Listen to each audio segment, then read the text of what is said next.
మీరందరూ తీర్మానం చేయండి, వద్దు ఈ ప్రాజెక్ట్ ఆపేద్దామంటే I don't have any issues. మీ అందరికి ఇష్టం లేని అభివృద్ధిని నేను ఎందుకు చేస్తాను?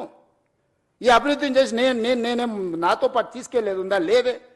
ఆర్టీజీఎస్ కూడా లేదు పైకి పోయినప్పుడు ట్రాన్స్ఫర్ చేసుకోవడానికి. పోస్ట్ డేటెడ్ చెక్స్ ఇచ్చినా కూడా పైన పోయినాక ఎన్కాష్ చేసుకోవడానికి ఏం లేదు. ఏం చేసినా ఇక్కడనే వదిలేళ్ళాలి, ఏం సంపాదించినా ఇక్కడనే వదిలేళ్ళాలి.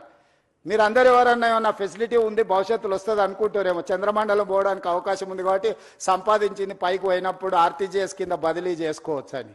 I don't think so. A technology వచ్చినా అది అసాధ్యము. మనం చేసిన మంచి ఇక్కడే ఉంటుంది, మనం చేసిన చెడు ఇక్కడే ఉంటుంది. కాకపోతే మంచికైనా చెడుకైనా నేను మంచికి ప్రతినిధిని కావాలనుకుంటున్నా.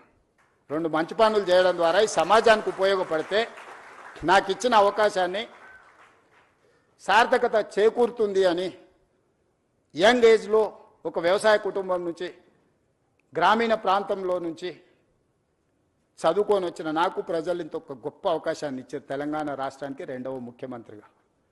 చాలామందికి రాజకీయాలలో ఉండే వాళ్ళకి సర్పంచ్ నుంచి పార్లమెంట్ వరకు ఉన్న ప్రతి ఒక్కరికి ఒక ఆలోచన ఉంటుంది, ఒక్కసారైనా ముఖ్యమంత్రి అయితే బాగుండని. కానీ నాకు దేవుడు 2వ ముఖ్యమంత్రిగా అవకాశం ఇచ్చిండు. 2 సంవత్సరాల 3 నెలలు చాలా మంచిగా పూర్తి చేసిన, ప్రణాళికలు సిద్ధం చేసిన. దేవుడు ఇచ్చిన అవకాశాన్ని నేను వృధా చేయదలుచుకోలే. నేను స్ట్రాంగ్ ప్రాక్టీసింగ్ హిందూ.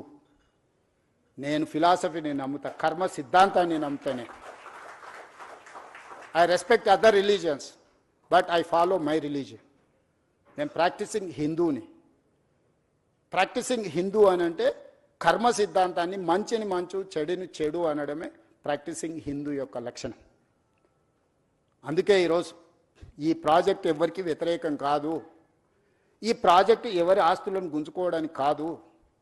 ఈ ప్రాజెక్ట్ అనేది భవిష్యత్ తరాల కోసం మనందరం కలిసి నిర్మించుకుంటున్న ప్రాజెక్ట్. ఇది నా ఒక్కడి వల్ల కాదు. ఇలా పవర్ పాయింట్ ప్రజెంటేషన్ చేయడానికి ఎన్నో రాత్రులు, ఎన్నో గంటలు, ఎంతోమంది ప్రయత్నం చేస్తే ఆ డీటెయిల్ ప్రాజెక్ట్ రిపోర్ట్ ఈరోజు సిద్ధం చేసినాము. దీన్ని ముందుకు తీసుకెళ్లాలంటే కూడా ఆర్థికంగా అన్ని రకాలుగా మీరందరూ సహకరిస్తేనే ఇది సాధ్యమవుతుంది.